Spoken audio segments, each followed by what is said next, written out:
This is the X-Zone Broadcast Network, broadcasting worldwide on broadcast affiliates and satellite program providers, including CNN Broadcast Network, Sirius Satellite Network, Star Media, Good News Radio Network, Angel Broadcast Network, Wiki Broadcast Network, and WPBN TV. For more information on the X-Zone Broadcast Network, visit us at www.xzbn.net.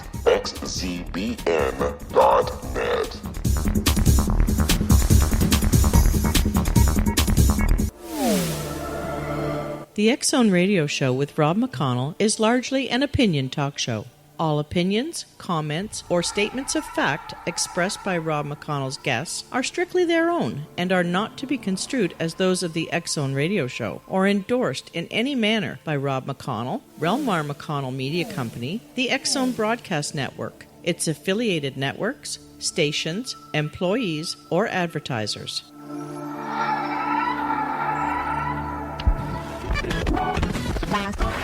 All Hit Radio.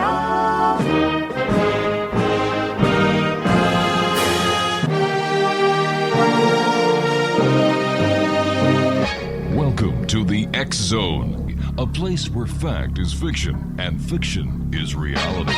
Now, here's your host, Rob McConnell.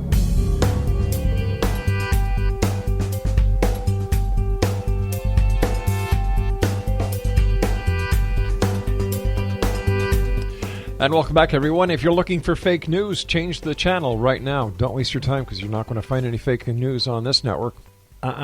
No way. There's enough of that in what is called, or so-called, the mainstream media. There's as I like to call them, the liars from hell. Fake news. Now, this is just a money grab. That's all they do. They create... they have to report sensationalism to get the listeners and the viewers and the readers, and once they get that, they get the advertising bucks, and it's a vicious circle. Just tell the truth. It's a lot easier, and you get more accomplished that way. Exonation, my guest this hour is a young lady. Her name is Shenee Edwards, and Shenee is going to be talking to us about bullying. Now, church bullies are common in many churches. They wreak havoc and create dissension. They typically must have an enemy in the church because they aren't happy unless they are fighting a battle. They tend to maneuver to get an official leadership position in a church, such as chairman of the elders, or deacons, or treasurer. Church bullies have always been around. I remember when I was going to church, there were always church bullies, and I hate to say it, but my mother was one of them. But they seem to be doing their work more furiously now, today, than in the recent history. So why is it, in this modern age, that they continue to grow? That's an excellent question. Well, my guest this hour is Shenee Edwards. She's going to use her background to elaborate the unfortunate topic of bullying and how it can cause serious consequences. Her upcoming book, the mini-series of Me, will be available April the 18th. And to give an insight on how to unlock your full potential and not collapse under fear. Joining me now is Shenee Edwards. And Shenee, welcome to the X-Zone. How are you? Thank you for having me. Oh, it's my great pleasure. I understand that you're a minister? Yes, I am. I've been ordained now for 2 years. Good for you. Congratulations. Thank you. I hate to say it, but I tell the truth, and my mother was one of these bullies.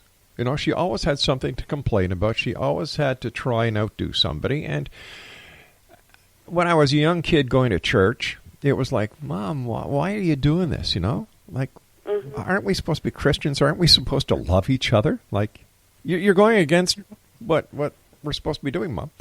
And it wasn't until I was older I understood the power struggle and the need for some people to be bullies. Mm-hmm. So, in your opinion, what does bullying consist of? Or what constitutes bullying?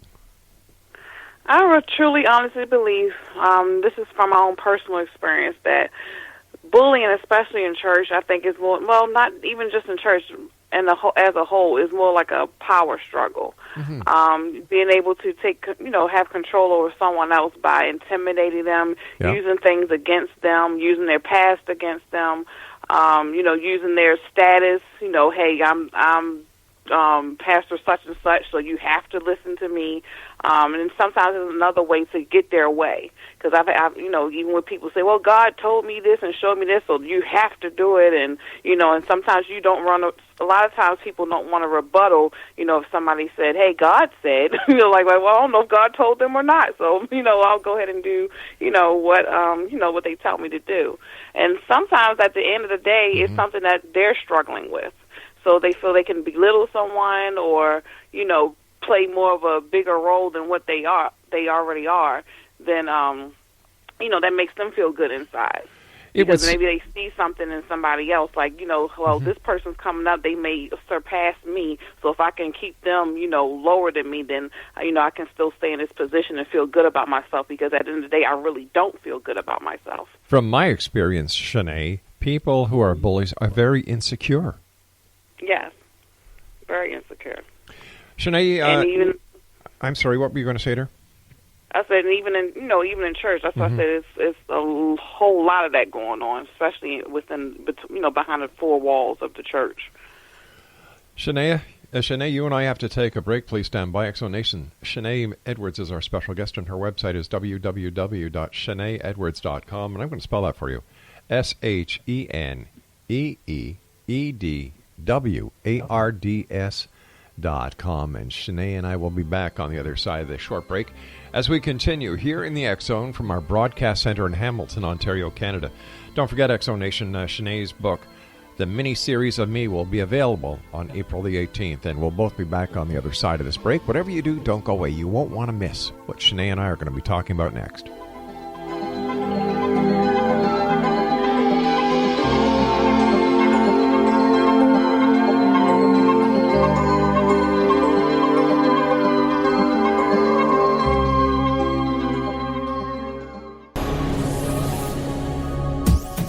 This is the X Zone Broadcast Network, broadcasting worldwide on broadcast affiliates and satellite program providers, including CNN Broadcast Network, Sirius Satellite Network, Star Media, Good News Radio Network, Angel Broadcast Network, Wiki Broadcast Network, and WPBN TV. For more information on the X Zone Broadcast Network, visit us at www.xzbn.net.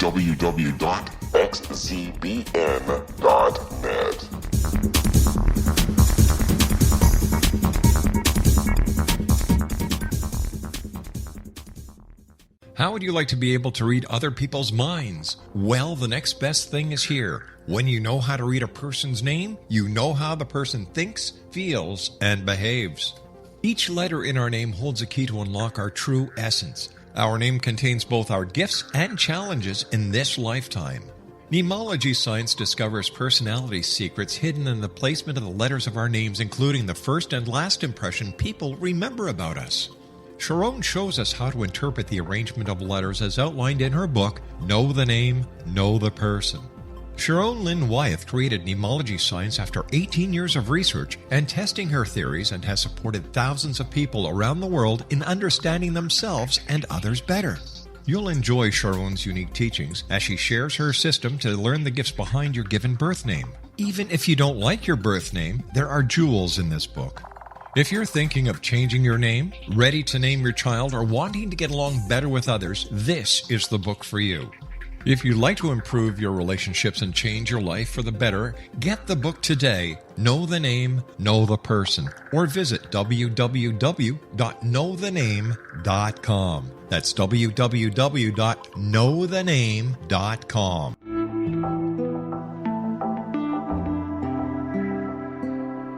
Take a step back in time and discover old Florida cuisine at Marsh Landing Restaurant in Fellsmere, Florida. Enjoy delicacies such as frog legs, gator tail, catfish, and swamp cabbage, or enjoy the more traditional cuisine such as hand-cut Angus steaks, ribs, and seafood. Join us for breakfast with a southern flair featuring sweet potato pancakes, biscuits and gravy, and much more. Planning a party? Marsh Landing's private dining rooms can accommodate groups from 8 to 80 people. While you visit, enjoy the historic pictures, artifacts, and stories that line the walls. Marsh Landing is truly a unique experience. Marsh Landing Restaurant, 44 North Broadway in historic downtown Fellsmere, or visit marshlandingrestaurant.com. Marsh Landing, Old Florida cuisine at its best.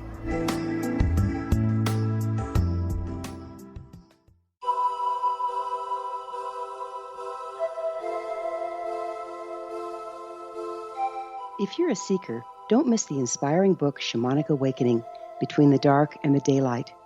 This remarkable work chronicles shamanic counselor and indigenously trained dream decoder Sandra Cochran's 35 years of experience with diverse wisdom keepers throughout the Americas.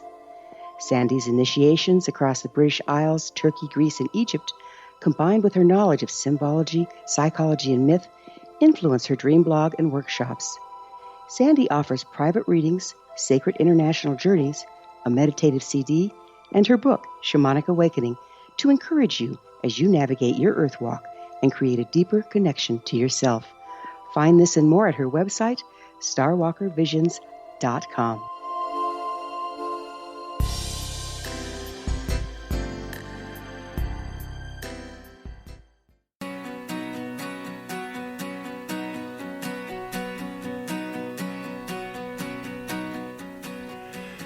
Welcome back. Shenee Edwards is our special guest. Shenee has a new book coming out on April the 18th entitled The Mini-Series of Me. And Shenee, where will your book be available? It will be available right now when it comes out on Amazon and also Barnes & Nobles. Super. And you can also actually go straight to me and get the book, and I'll just mail it to you signed. That is super. Let me ask you, what are the easiest ways to confront the issue of bullying head-on? Is there a way that we can do it? Now, I'm speaking through my own experience and what I had to do. Mm-hmm. I had to actually confront the actual bully. Pull them aside, and talk to them face to face, and come to find out the person that I was dealing with actually had a lot of issues in their home that they were dealing with. And when when we came to church and everything, that they were acting out on me because, during that time I was really, trying to live my life for the Lord and focus on things. But, I think they saw, that other side of me, and they were trying to do the same thing, but they didn't want me, like I said, surpass them. Coming to find out they was doing a whole lot of things at home. And I think confronting the person that, maybe who the bully is always something deeper than what they're portraying as part of themselves being a bully. What kind of bullying were you the subject of? How did the bullying affect you? I was mainly, with this particular person, I was mainly belittled a lot. Like, during the time I was leading the choir in my church, and, even every time I did a solo or, if I played the piano, as soon as service was over, I could bet they would come up to me and say, oh, you messed that note up, you were flat, or, you need to do a little bit more practice. And I was just like, what in the world? I was trying to, really figure out why is this person attacking me every single Sunday, or if I did Bible study, or if I spoke in front of a crowd, they critiqued every little thing. I said, well, you should have said this, or the scripture you used should have been this. And I'm like, what in the world is going on? Why is this person attacking me so much? And like I said, I finally got to the point where I was bold enough to confront them. And like I said, I found out so much stuff that was really going on. They actually broke down and told me so much stuff and apologized and everything. So that's mainly what I was dealing with. I was being belittled a lot. One would think that the least likely place for bullying to occur is in church, like we hear about it in schools, with the workplace, at home. But I'm sure a lot of people are shocked when you start telling them about the bullying that goes on in the church. I'm not sure it's more shock because the more I do talk to people, some of them are experiencing the same thing, or they're being honest and saying they've done the bullying. Because I find out a lot of people are more quiet about it. They don't want to. Who wants to say that I've been bullied in church? True. So I think the more when you actually bring the topic up, people will eventually speak up more about it, because it's not a subject. As soon as you go to church, I'm being bullied at church. No, that's not something everybody sits down to talk about. Like you said, it's more in school or in your home. Nobody really says they're being bullied and plus I don't think people realize what being bullied in church really is. Until they actually experience and they sit back and really think, like, yes, I have been bullied. Like somebody is attacking me or, trying to put me down all the time, no matter what I do in church. And I noticed there's a lot of that going on. Mainly, I don't know what it is about music and choirs and stuff. A lot of that goes on within, different music departments in church, and I don't know why. Well, could ego have something to do with the bullying that happens within music, the music industry, for example, and choirs? Because everybody wants to be the best, and if they can't be the best, they try to intimidate the person that is the best to get them out of the picture. Yeah, it's something, like I said, you're definitely right. It is something within music, and the reason why I'm speaking from music, because I've been in music so long, even from a child, I was playing the piano, or my mother always had me, singing in the choir. I led solos and stuff, and that's where I always, not too long ago, I was attacked by somebody just because I said something about, a soprano, and she came at me. I don't know where she came from. She was all upset and told me, I shouldn't be even on the choir anymore. And if I'm talking about, I was just made a simple comment, and she totally got upset. And next thing I know, she, started telling other people that I had an issue, and it got really out of hand. And when I was in other ministries or other departments, within the church, you experience some of those things, but to me, is never as bad as, the music department. I've got to congratulate you on a lot of work that you're doing. And I'd like to share with our listeners that you're on the advisory board of Inspire the Fire, Inc., founded by Dennis Reed Jr., and he's best known for writing Necessary, made popular by R&B singer Fantasia. And I believe that Inspire the Fire became finalist on America's Got Talent and is still helping out the youth throughout the arts. Congratulations. That is fantastic. Thank you so much. I actually stumbled upon that through my magazine that I'm the editor-in-chief of. I interviewed him in the, which issue was it? The January issue, my winter issue. And he actually just came out and emailed me and asked could I be on the advisory board, and that was it. All right, I'm going to blow your horn here for a few seconds, okay? You don't mind? Get ready to never mind. get ready to turn red. Okay. Shenee Edwards is the editor-in-chief of Indie Mogul magazine. She's the president of the DMV Christian Music Awards. She's a prominent expert on molestation, rape, homelessness, drinking, adultery, fornication, and even divorce. She is event planning and social media marketing analyst. She is an ordained minister of the gospel. And like I said earlier, and I've repeated it every segment so far, she is the author of the all-new The Mini-Series of Me that's coming out in April of 2017 and will be available on Amazon and Barnes & Noble. Wow, congratulations. Thank you so much. You're helping people all over the place. That's my heart. I just can't help it. I get it I get it from my mother. My mother's the same way. She has a soup kitchen and food pantry, and she's a Christian counselor, so I guess it passed down to me. So I don't know. I don't feel like myself if I'm not helping somebody. Can I ask you something? When does Shenee get time for Shenee? I'm getting better. I'm going to be transparent. I just had surgery about a month ago, and honestly, I think the surgery put me down. I had to rest. I had no choice. So that took some time for me to really sit back and really think, now I'm spending more time with my children. We just did Mommy-Daughter Day last weekend. So I think that experience, I want to help so many people, and then that experience with the surgery I just had made me realize I need to work on, spend some time for me too. And not just me, even my family, because, me doing so much, they was missing that time with me too. Well, we wish you a speedy recovery. When I do have time, tomorrow I'm supposed to speak at a conference, but when I'm done, I'm going to go get my nails done and, and relax a little bit. Way to go. Way to go. Well, like I was saying, we wish you a speedy recovery, a complete recovery, that is. Thank you. Is there a preconceived notion, Shenee, that everyone will be subject to bullying in some stage of their lives? I believe so. I believe because it's always someone who has some type of, like you said, like you mentioned with the insecurity.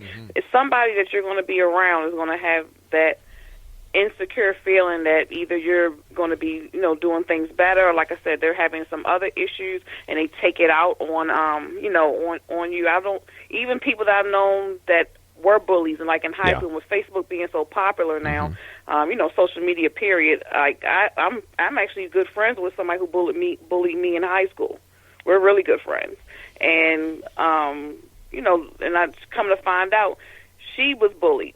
So it was like, I didn't know. She said, yeah, I apologize. When we finally talked, she said, I apologize for how I did you in high school and everything. And she said, you didn't know, my cousins and she said her family members were bullying her. So when she came to school, that was her time to, so I think it becomes a cycle. So it turns around like everybody will end up, experiencing some form of it. Is there anything that we can do to protect ourselves from bullying?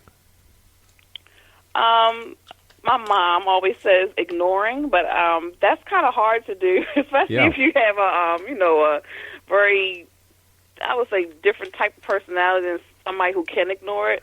Whereas good Christians say you turn the other cheek. Yeah, turn the other cheek. But that, even me, I love the Lord, but sometimes that other cheek it doesn't work. Well, even the Lord got really ticked off one day. Remember the story about what he did in the temple? Yes, we're all the tables up. Yeah, we're all human. Tables and everything. He even called some of the Pharisees dogs and everything. I mean, oh goodness, he got upset. But yeah, I think the main thing is, like I said, I would not just confront it. I would talk to somebody about it. I think a lot of times, or write it down. I'm being bullied, get those feelings out so it'd be easier for you to react. And then just figure out what's really going on with the other person. I think a lot of times we don't communicate, with the person that's bullying us. Sometimes we don't understand what the catalyst is on the other side. And when we get to know the person, and I think this is where common sense fits in, when you get to know the other person and you open the communication dialogue, because bullying is usually a one-sided dialogue. But if you can get that dialogue going two ways, I believe that we can dissolve the issue to the point where we can talk rationally and find out what the problem is.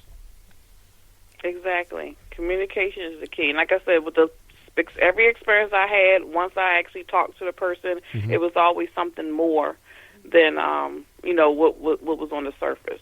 It was another issue, underlying issue, dealing with the person, and that was their way of acting it out by pressuring or bullying someone else. Are you finding there are less and less instances of bullying using the social media, or is it still as popular? And I don't like to use that word, but is cyberbullying still as popular as it was even 2-3 years ago? I honestly believe it's more. I think a lot of people use social media to bully people because it's a way of, even if they don't say the person's name, it's a way even like putting somebody out there that they may not even know and just saying things about them, posting pictures. I've seen people, totally upset over what somebody posted, and sometimes it may not even be about the person they thinking or about themselves. It may be something that somebody said and they think that they're talking about them, but since they didn't communicate with the person, then they get all upset. So social media, I think, is honestly, in my opinion, it's getting worse. Because I've seen friendships break up because they feel as though somebody's messing with me on social. They're saying things. They're contacting me on my direct, direct message, in my inbox, and I think it's people, and people can hide behind social media more than doing it in person. It's making people who maybe not usually maybe in person would be a bully, but they can hide behind even fake profiles and bully somebody. These are strange days. Makes them not be as much of a coward. That is very true. That is very true. You and I have to take our news break at the bottom of the hour, Shenee. Please stand by. Thank you so much for joining us. It's a great pleasure talking to you, and continued success in all of your wonderful venues and ventures. Thank you, sir. All right, Exo Nation. My guest this hour is Shenee Edwards, a lovely young lady doing a lot for society. You have to take your hat off to somebody like that. She is like we are here in the X Zone, my friends. She believes that, and this is only in my interpretation from after speaking to her for the last 30 minutes or so, that she likes to be part of a solution, not part of the problem. And we'll be back on the other side of this break as we talk to Shenee about her new book that is coming out April the 18th. The mini-series of Me. I am Rob McConnell. Don't go away.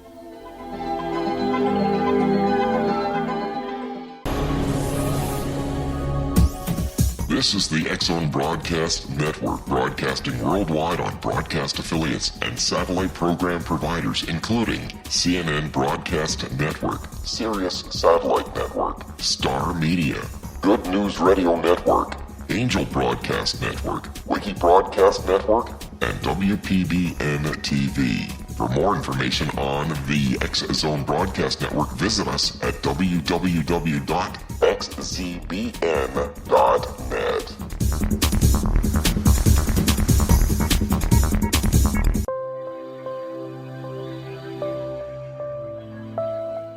There's a legend shared by many indigenous cultures of a time when the nations were cast to the four corners of the world. Each nation was given a body of sacred knowledge that held a different portion of the truth to preserve. True reality could not be known until all the nations reunited, combining the information. If a single one was missing, the world could not be reborn and darkness would prevail. The Science of Magic Radio is dedicated to reuniting the sacred knowledge. With the understanding, none of us has all the answers, but together we can open new perceptions and possibilities. Through our combined vision, the world can be reborn into a place where darkness no longer prevails. Join me, Gwilda Wiyaka, and the Science of Magic daily on the X-Zone Broadcast Network, xzbn.net, or visit us at thescienceofmagic.net.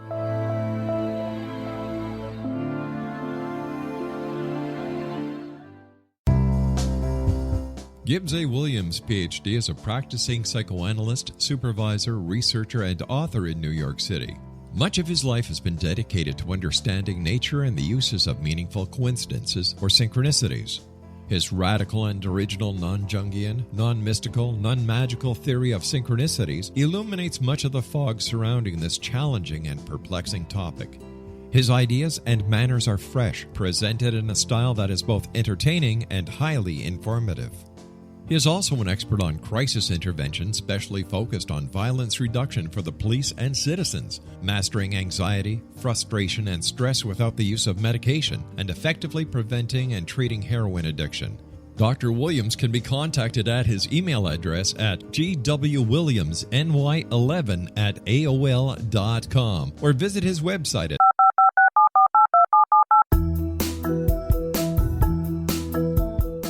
Did you know that when you're on the road with limited data or Wi-Fi, you can still listen to the X-Zone Radio Show with Rob McConnell, The Science of Magic with Gwilda Wiyaka, X-1, Dimension X, Space Patrol, and every minute of the X-Zone Broadcast Network by calling 213-401-0080, courtesy of Audio Now. No smartphone, app, or internet needed. It saves your data plan, and it's free if you have unlimited minutes. Call 213-401-0080 to listen on any phone, anytime, anywhere. Remember 213-401-0080 for the best of the paranormal, parapsychology, and sci-fi radio programming anywhere, 24/7, 365.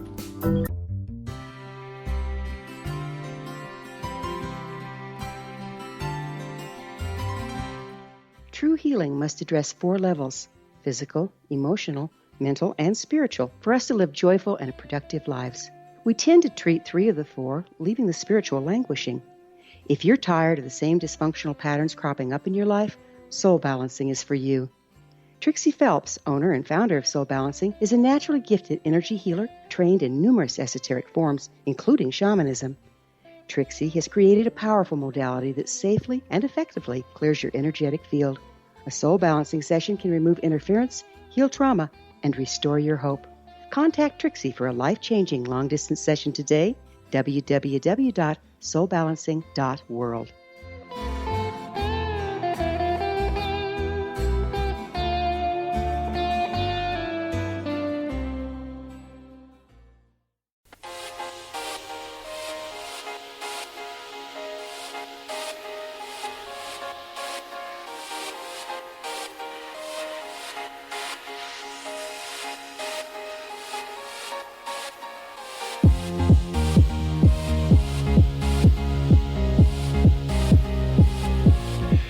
Welcome back, everyone. Shenee Edwards is our special guest. www.sheneeedwards.com is her website.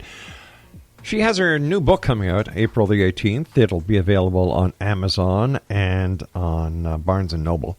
It's entitled The Mini-Series of Me. Tell us about your book. Well, the mini-series of Me is basically a collection of short stories that deal with a lot of difficult issues that people have, and mostly it's about me. It's things that I've actually gone through or known people that have gone through certain things. The main things I've talked about, child molestation, rape, divorce, adultery, alcoholism, being on drugs, homeless. It's so many things in the book, and each story at the end has a lesson to it. So what was your inspiration for writing the book? What would you like readers to walk away with after reading your book, The Mini-Series of Me? I would like them to walk away knowing that life happens, but at the end of the day, you can forgive yourself, and you can, really find that that God really loves you within your heart. No matter what you do, no matter who you know, what you've done, or who you are, He still loves you. That's what I want people to walk away with after reading the book.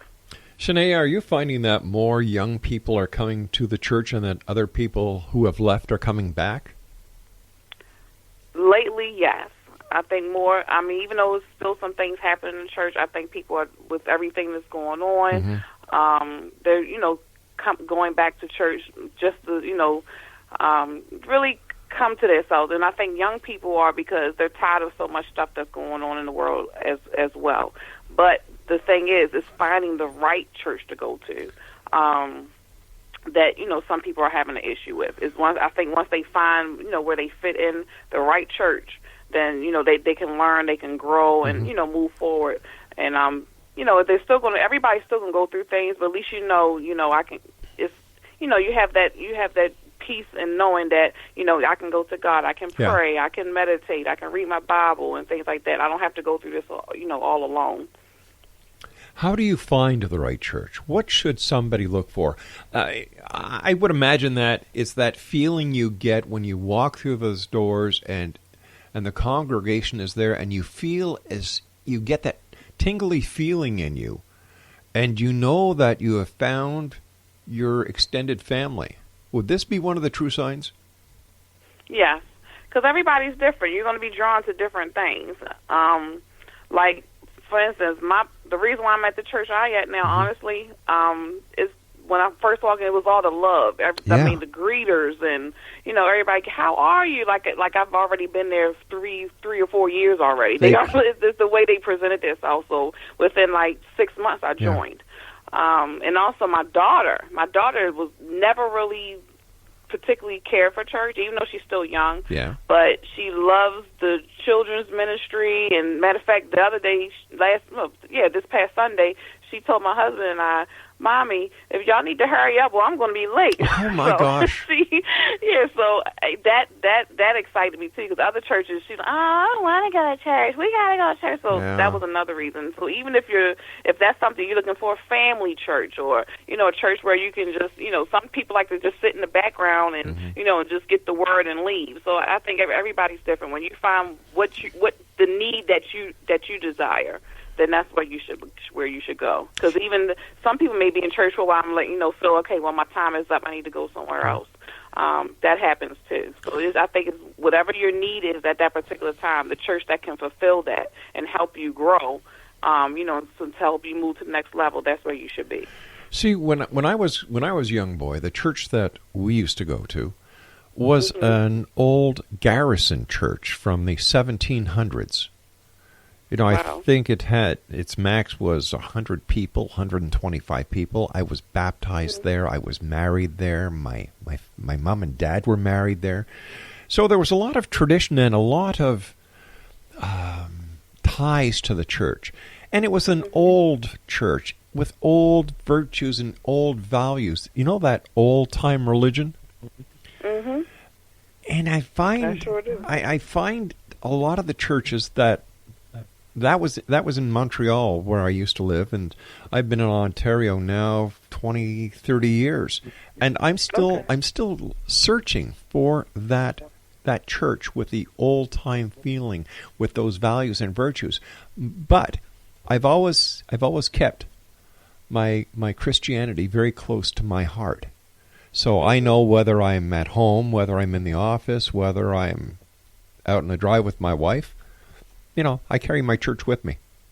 Because at the end of the day, it's still about your relationship with God. Exactly. And because even like you were saying, is you taking that church with you, because we are the church. Yeah. And because the Bible that we read says we are the church, so we're going to have that feeling of wanting a more desire to be with God. Like if you're just sitting in your living room, like sometimes I'm by myself and I'll just close my eyes and I'll have a tear fall down and just thinking about all the stuff I've been through and how He's brought me out of it. So it's also building your relationship. I think some people, at the same time, they're looking for a place, but then they forget, like what you said, carrying that in you, still in your heart. Because at the end of the day, when church is over, what you're going to do with everything you learned? Are you still going to study on your own? Are you going to listen to the gospel on your own? Things like that, Christian music, worship music, on your own, because you still got to live after those 2 or 3 hours are over. Exactly.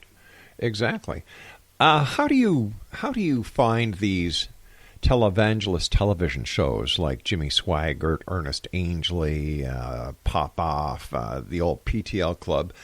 The way I saw it, and I would appreciate your opinion being a member of the clergy, I saw it as anything but real. Like, in my opinion, they were not doing what a church should do. I understand that all churches, everything takes money. I understand that. But they went overboard. They preyed on the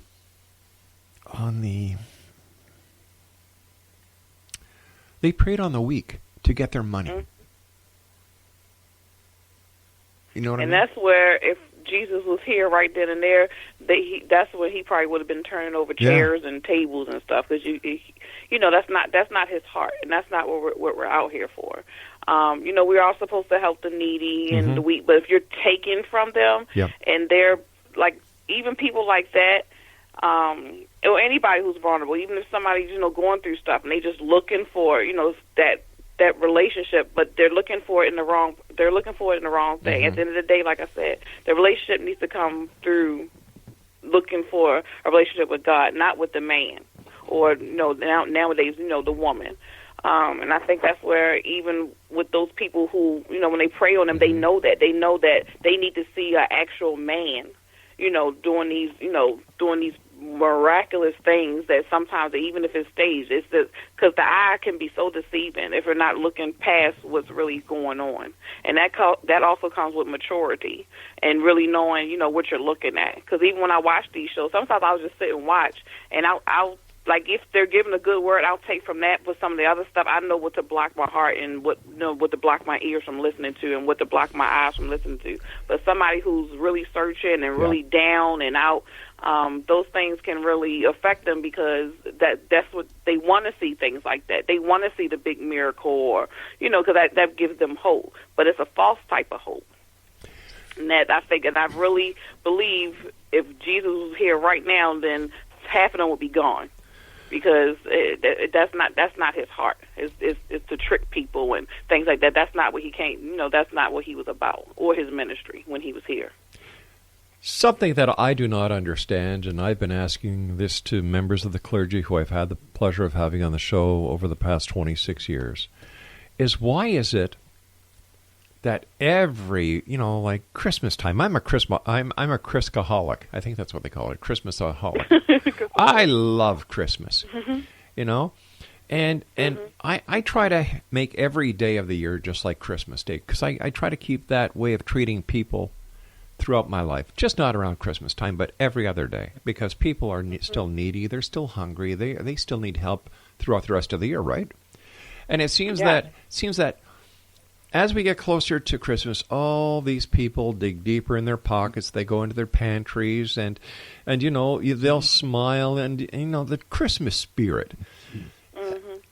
How come we cannot maintain the Christmas spirit or the love spirit, whatever you want to call it, Shenee, through the rest of the year? Like I'm sure you do. Just talking with you, I can hear it in your voice. There are other people that I meet that I can see that they are true to their means, that they're true to themselves, they're true to their heart, and they're true to the other members of society. But that's the minority of people. And yet the minority join the majority of people join the minority of people and celebrate Christmas. And there's such a miraculous change in them. Why can't we be like this all year round? I think part of it is, like you were saying earlier, tradition. It just becomes, this is something that I do on Christmas, and I don't have to worry about, the rest of the year. I did my deed. I did my quote unquote good Samaritan deed for the year. And unfortunately, Christmas time is usually around that time that people feel low. Because the reason I'm saying it because my father used to say stuff like that. Like, well, I gave for the month, or he would say things like that, and I think that's how some people feel. When I gave for the year, I'm good with God. Let's, I continue the rest of my life and do what I want to do. And unfortunately, it's just that's how just people are. And I think when they really realize, that there's really not. It's not saying it's not effective. Mm-hmm. Because during that time it is a lot of needy people. But after Christmas and is over, those same people may still be needy. You may have just, if you gave them some soup for Christmas, sure. The next day what's going to happen? They're not going to have any soup because you didn't go to the soup kitchen. So I think it's more out of tradition, and like I said, and you feel good because you gave, but then the feeling is over. And unfortunately, like you said, it's not many people who have, the heart maybe like you or me or, somebody else. Like, I see somebody, the other day, not too long ago, my husband, he went to Subway and got the guy on the corner, gave him a sub, bought him a sub, just to give it to him. But, I think you just have to have a heart for that. No, I think it's a little bit more than that. I think you have to have God to do that. Yeah. You need to be... God's heart. Exactly. Yeah, the heart of God. Because, I keep on telling listeners this. Like they say, Rob, you talk about UFOs, you talk about ghost hauntings, things that go bump the night, this, that, and that thing. And then you talk about religion. Well, hello. Mm-hmm. It's all part of the same package. It's a mystery to some. And yet, if you take the time to read the book, it's so simple. In Genesis, my favorite chapter is, and God said, let us create man in our image, in our likeness. The key to it is right in those few words. Mm-hmm. And yet, people just doesn't click. You and I have to take our final break, my dear friend. Thank you so much for joining us. Great pleasure talking to you. Exonation Shenee Edwards is our special guest. Her website is SheneeEdwards.com. The name of her book is The Mini-Series of Me, and it'll be available April the 18th on Amazon.com, on Barnes & Noble, and I will bet you, and I'm not a psychic, it'll also be available on a lot more venues in the very near future. We'll be back on the other side of this break as we wrap up this hour here in the X Zone. This is the X Zone Broadcast Network, broadcasting worldwide on broadcast affiliates and satellite program providers, including CNN Broadcast Network, Sirius Satellite Network, Star Media, Good News Radio Network, Angel Broadcast Network, Wiki Broadcast Network, and WPBN TV. For more information on the X Zone Broadcast Network, visit us at www.xzbn.net.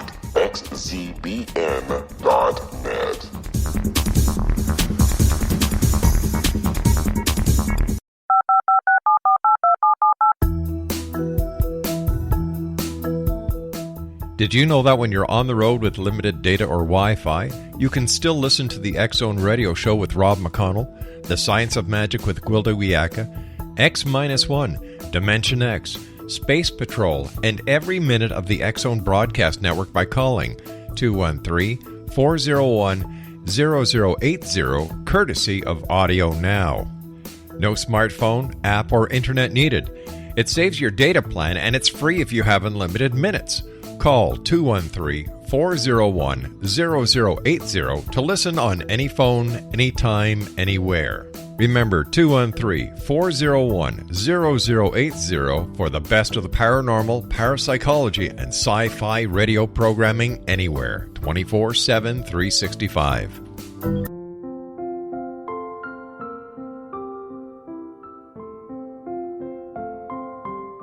I am Dr. Carl O'Helvey, founder, president of a new cancer foundation focusing on evidence-based physical, mental, and spiritual interventions, including natural cancer cures, prayer, meditation, affirmations, nutrition, and other related holistic cancer prevention and cure modalities. These are used in cancer education, research, and financing care. I ask for your help to continue this important work by donating at www.holisticcancerfoundation.com.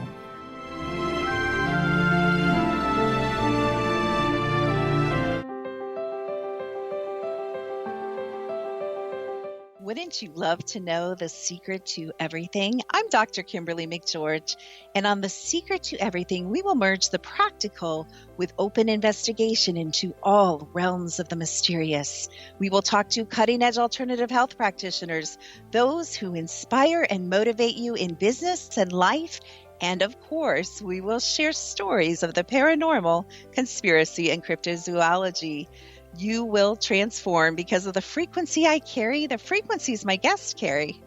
Life may never be the same after you listen to this program, for the secret to everything is for you, the listener, for those who desire more in every area of their lives and believe that it can still be found. Listen and discover thesecrettoeverything.com.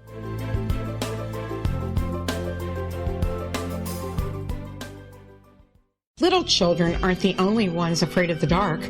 Millions of soldiers return from war zones with PTSD, anger, frustration, fear, and loneliness, much of which surfaces during the darkness of the night. You have the chance to change the lives of these American heroes. Songs and Stories for Soldiers.us provides free MP3 players for these men and women. With a list of 3 million songs in 16 different styles, 100,000 audiobooks, and 30,000 old-time radio programs, every veteran can find something to soothe and comfort them at no cost. All our players contain an 8-hour audio program designed to help veterans fall asleep. With 1,500 plus vets now participating, it's our goal to deliver 10,000 audio players this year. Go to our website at songsandstoriesforsoldiers.us. Help us help a veteran make it through the night.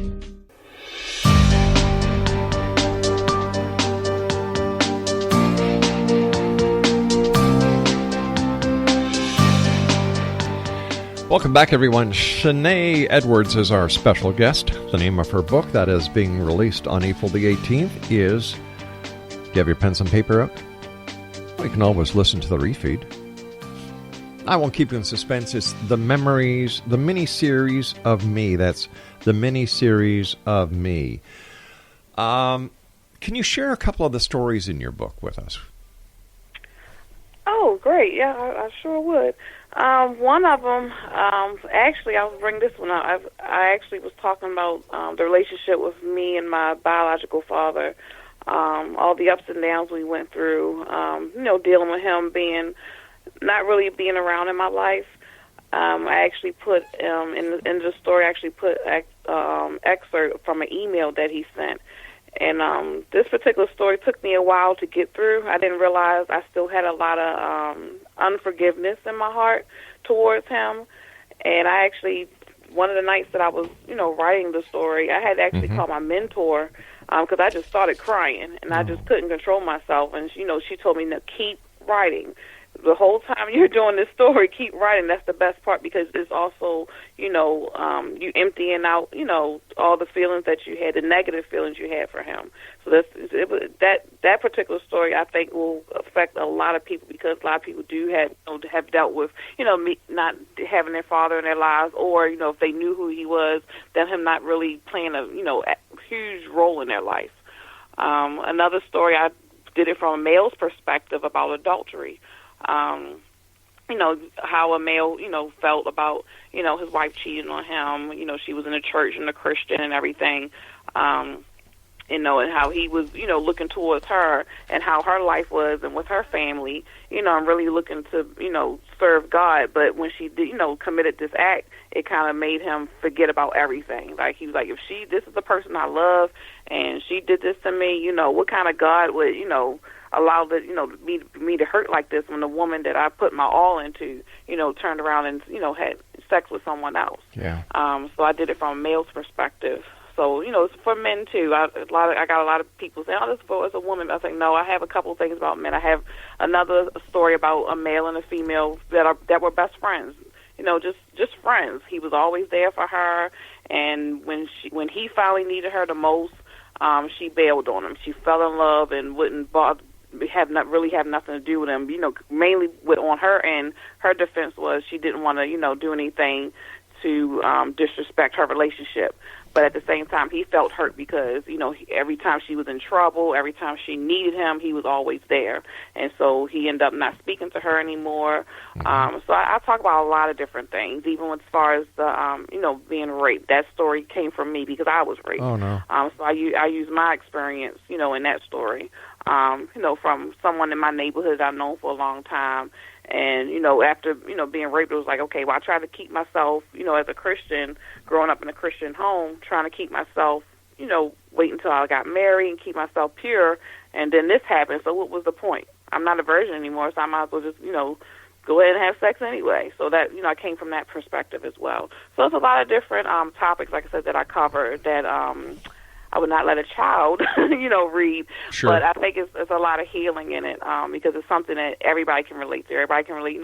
People can relate to even with a divorce. Mm-hmm. Alcoholism. I touch on a lot of subjects. And most of the stories are only six to 7 pages. It's not too long, but I cover a lot in those 6 and 7 pages for each story. Why is it when something goes wrong in someone's life, they say, God, why have you done this to me? Mm-hmm. I don't understand why people blame God for their fallacies or for the situations that they've put themselves in. And that's something that I struggle with, too, because I did it. I know when my divorce, when I had, got the first thing I said was, I wanted this marriage to last forever. God, what mm-hmm. happened? And to come to realize that was my fault. Like, I think a lot of times we don't want to put the blame on where the blame needs to be. The issue was that it was me and my husband had issues that we never dealt with before we got married. Mm-hmm. And the first thing we could do was blame God, because a lot of times people don't want to blame themselves. So who else can you think to blame than God? Yeah. Because it's not like you're going to really rebuttal and you and God going to go back and forth and all this stuff. So the first thing, hey, God did this, or God took my mother away, or, I lost my house, God took my house away. And then, no, you didn't pay your bills. Exactly. Something happened. You don't want to, it's like we don't want to a lot of us don't want to take the blame for ourselves until we come face to face, look in the mirror and say, you know what? No, I'm sorry, God, forgive me. That was me. I was at fault. And I think that's with a lot of people. They don't want to take responsibility for their own actions until they have to really face themselves and realize, no, that was not God. That was something I did or something someone else did. Or either, they too afraid to blame another person. That's how I was even when I got molested.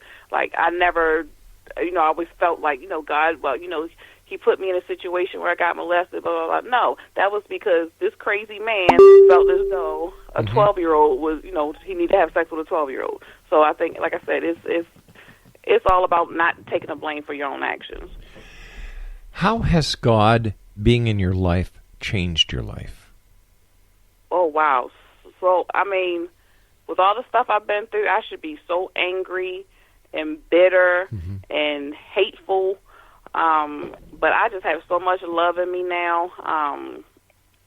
It's hard to describe. I know it's like undescribable. Like, I just can't describe what he's really done. And I think that's why I'm so passionate about my relationship with him, because I know how he's changed my life. I know, me seeking and trying to find, build a strong relationship. And it's not as strong as I even would like it to be. I know it's still, I still have a lot to go. But I think if I did not have this type of relationship, like, I would not be such a happy-go-lucky person. I was an angry person at one time until, like I said, I sat down one night and I cried and cried and cried, and I just felt like this peace overtake me. Like, I have you. Don't worry about anything. Nobody said anything to me. Nobody was in the room. It was like this presence I felt. And I'm not, and if anybody knows me, everybody who knows I'm not a super, super religious person. Like, well, oh, God came down and a lightning bolt and all this. I don't do that. I just know at that moment, I just know my life changed because, I accepted the fact that, no matter what I do, there's somebody out there who loves me regardless. I don't have to be perfect. He just loves me.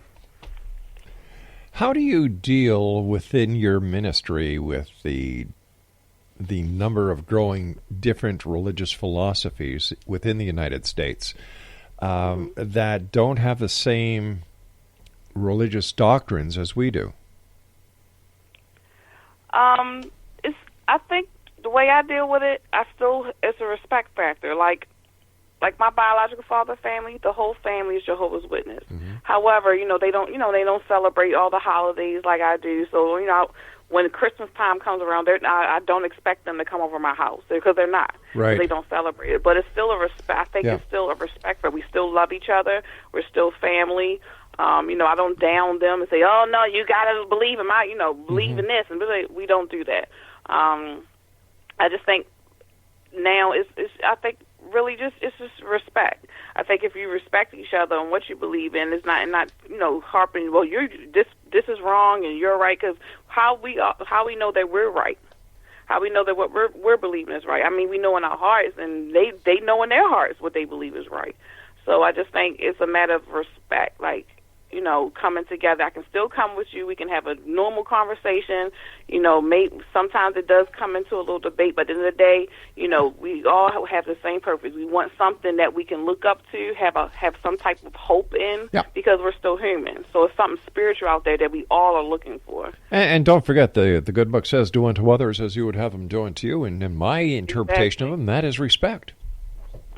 Yep. All boils down to respect. Like I said, I experienced that. Like I said, my whole family, like, they're all Jehovah's Witness. So, then I'm, like Chris, I would love for them to come over on Christmas, but hey, I don't even call them because I know I don't, would never disrespect them like that and say, hey, Merry Christmas, just to be funny. Because, I wouldn't do it, because I wouldn't want them calling me saying, hey, don't celebrate Christmas. You know what I'm saying? So, exactly. Like you said, respect is key. What does your family think about your book? My family, some of them are kind of a little leery because I am putting a lot of things out there, even though I did change names and things. However, they're actually proud of me. Good. Because a lot of times people don't realize the things that happen in their household. And back in the day, we was always told, what goes in your home stays in your home. But a lot of times the stuff that stayed in our home is what affected us, and reason why a lot of people are acting the way they do, because things that happened in their home. So, that's like I said, I wanted to protect my family, but at the same time, I had to do it because I felt as though, somebody can learn from this. There's a little girl or, a guy out there that needs to read a story and say, oh my gosh, I can relate to this. I can get through this. They actually support. Matter of fact, my mother, she's been a huge support. She was the main person I was worried about, because she knows a lot. She really don't know everything I've been through and everything I've done. So I was kind of worried about what she would think of me. And then, with the molestation and stuff, she knew I didn't want her feeling guilty that she didn't know what was going on in the house and things like that. So, she was probably the main person. But once she gave me the okay, I was fine. I was like, okay, yes, she can't call me and say, I'm really leery, but she said, this is what you have to do. I support you wholeheartedly. She came over. She even gave me some money to get some things done for the book. So. Hey, Shenee, I hate to do this, my dear. You and I have to say so long for tonight. I want to thank you so much for joining us. It's been a great pleasure talking to you. Continued success. You know, you've got a lot going for you. My best wishes with you, and we'll have to have you back on because I'd love to know how people react to your book. I'll bet you it's just great. Thank you. Take care, Shenee. SheneeEdwards.com is her website. The name of her book is Miniseries of Me. We'll be back. Don't go away.